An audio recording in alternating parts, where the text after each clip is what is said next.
Dévotion journalière. Église la foi apostolique. Lecture biblique, Deutéronome chapitre 31 versets 1 à 30.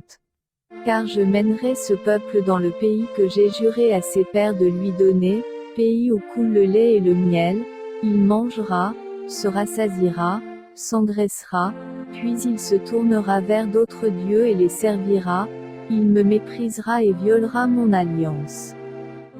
Deutéronome chapitre 31 verset 20. Imaginez un âne. Appelons-le Franck. Franck était un âne têtu.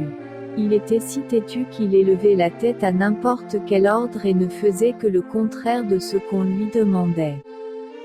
Son propriétaire, le fermier, en avait assez et avait décidé de vendre Franck. Cependant, juste avant de le vendre, le fermier avait eu une idée. Il savait que Franck aimait les noix de coco. Le monde pourrait s'arrêter de tourner mais Franck serait inconscient de cela tant qu'il aurait une noix de coco à mâcher. Le plan du fermier était donc le suivant, il avait pris un long bâton et y avait attaché une portion de noix de coco, et le faisait pendre devant Franck. Si le fermier voulait que Franck entre dans son abri, il faisait pendre la noix de coco en direction de son abri. Comme prévu, Franck allait partout où la noix de coco se dirigeait. Ce plan avait fonctionné à merveille pendant plusieurs jours jusqu'à ce que le fermier, en guise de récompense, donna à Franck le plus gros morceau de noix de coco qu'on puisse avoir. Bientôt, il était temps de retourner dans son abri, mais Franck n'était pas intéressé. Le fermier balança la noix de coco devant Franck, essayant de la tirer. Franck, le ventre plein et satisfait, renifla et s'éloigna. Quoi de neuf dans votre vie? Devez-vous être incité avant de suivre Dieu?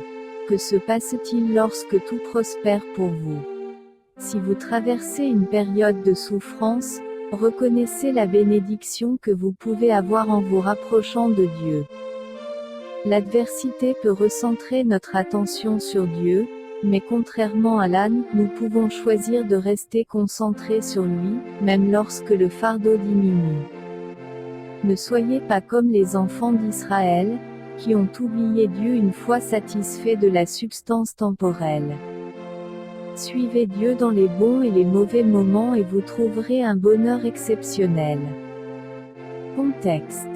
Au moment de la rédaction du texte d'aujourd'hui, Moïse avait 120 ans et était sur le point de mourir.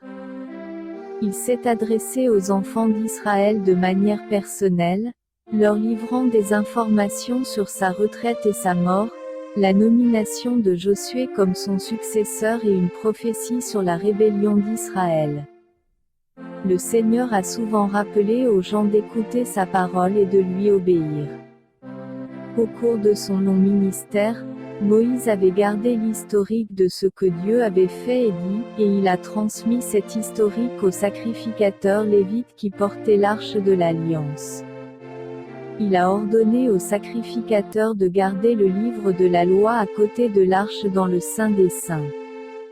Cet acte signifiait qu'il devait être chargé d'enseigner la loi au peuple et de faire en sorte que tout Israël y obéisse. Tous les 7 ans, pendant la fête des tabernacles, la loi devait être lue à chaque homme, femme et enfant afin qu'ils entendent, craignent et obéissent. Le seul événement enregistré de la lecture de la loi à la fête des tabernacles se trouve dans Néhémie chapitre 8 verset 13 et chapitre 9 verset 38. Les versets 14 à 22 du Deutéronome chapitre 31 racontent les dernières instructions de Dieu à Moïse. Dieu a appelé Moïse et Josué au tabernacle pour annoncer officiellement à Josué sa nomination, son devoir de prendre la relève de Moïse et de diriger le peuple. La nomination finale de Josué au poste de nouveau chef d'Israël est consignée au verset 23. Quand Moïse a fini d'écrire le livre de la loi, il le remit aux Lévites pour qu'ils le placent dans l'arche. Le Seigneur avait commandé à Moïse d'écrire une chanson et de l'enseigner aux enfants d'Israël pour les avertir de ne pas se tourner vers d'autres dieux. Il voulait que les gens apprennent la chanson et se rappellent de l'idolâtrie chaque fois qu'ils la chantent. À la fin de ce chapitre, Moïse a rassemblé toute la congrégation d'Israël pour leur présenter son dernier cantique. Regardez de plus près.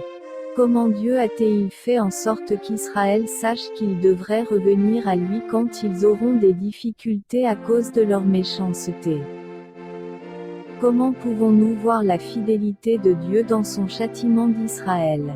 De quelle manière les chrétiens pourraient-ils être punis de nos jours? Examinez votre vie. À quel moment avez-vous été le plus proche de Dieu?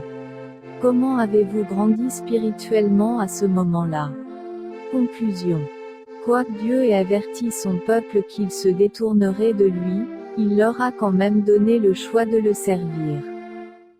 Jésus a prophétisé que dans les derniers jours, plusieurs perdront la foi, mais nous avons toujours le choix.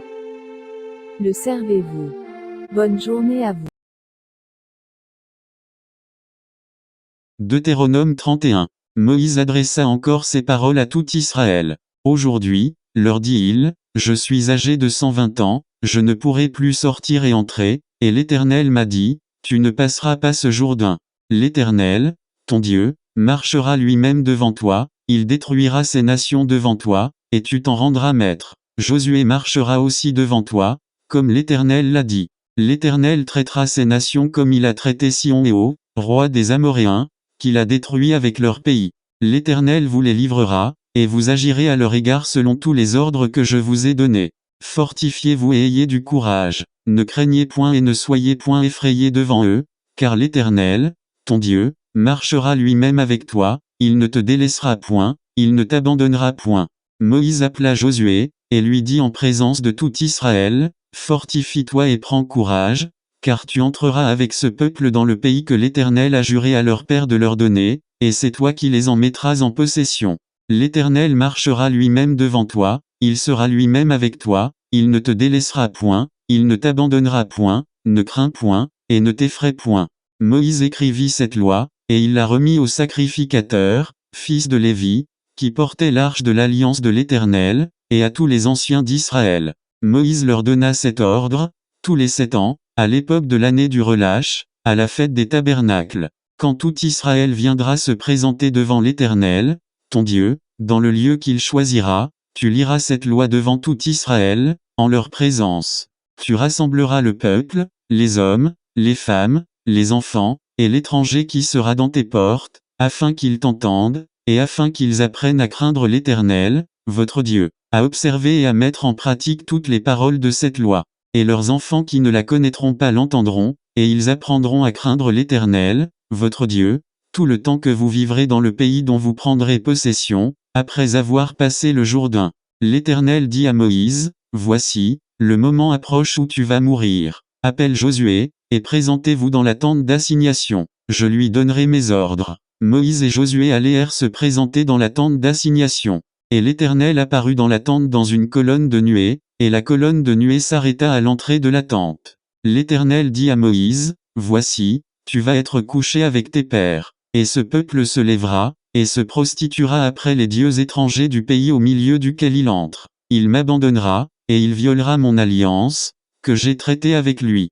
En ce jour-là, ma colère s'enflammera contre lui. Je les abandonnerai, et je leur cacherai ma face. Il sera dévoré, il sera la proie d'une multitude de maux et d'afflictions, et alors il dira, n'est-ce point parce que mon Dieu n'est pas au milieu de moi que ces maux m'ont atteint? Et moi, je cacherai ma face en ce jour-là, à cause de tout le mal qu'il aura fait, en se tournant vers d'autres dieux. Maintenant, écrivez ce cantique. Enseigne-le aux enfants d'Israël, mets-le dans leur bouche, et que ce cantique me serve de témoin contre les enfants d'Israël. Car je mènerai ce peuple dans le pays que j'ai juré à ses pères de lui donner, pays où coule le lait et le miel, il mangera, se rassasiera, s'engraissera, puis il se tournera vers d'autres dieux et les servira. Il me méprisera et violera mon alliance. Quand alors il sera atteint par une multitude de maux et d'afflictions, ce cantique, qui ne sera point oublié et que la postérité aura dans la bouche, déposera comme témoin contre ce peuple. Je connais, en effet, ces dispositions, qui déjà se manifestent aujourd'hui, avant même que je l'ai fait entrer dans le pays que j'ai juré de lui donner. En ce jour-là, Moïse écrivit ce cantique, et il l'enseigna aux enfants d'Israël. L'Éternel donna ses ordres à Josué, fils de Nun. Il dit, « Fortifie-toi et prends courage, car c'est toi qui feras entrer les enfants d'Israël dans le pays que j'ai juré de leur donner, et je serai moi-même avec toi. » Lorsque Moïse eut complètement achevé d'écrire dans un livre les paroles de cette loi, il donna cet ordre aux Lévites qui portaient l'arche de l'alliance de l'Éternel. « Prenez ce livre de la loi, et mettez-le à côté de l'arche de l'alliance de l'Éternel, votre Dieu, et il sera là comme témoin contre toi. Car je connais ton esprit de rébellion et la roideur de ton cou. Si vous êtes rebelles contre l'Éternel pendant que je suis encore vivant au milieu de vous, combien plus le serez-vous après ma mort? Assemblez devant moi tous les anciens de vos tribus et vos officiers, je dirai ces paroles en leur présence, et je prendrai à témoin contre le ciel et la terre. Car je sais qu'après ma mort vous vous corromprez, et que vous vous détournerez de la voie que je vous ai prescrite, et le malheur finira par vous atteindre, quand vous ferez ce qui est mal aux yeux de l'Éternel, au point de l'irriter par l'œuvre de vos mains. » Moïse prononça dans leur entier les paroles de ce cantique, en présence de toute l'assemblée d'Israël.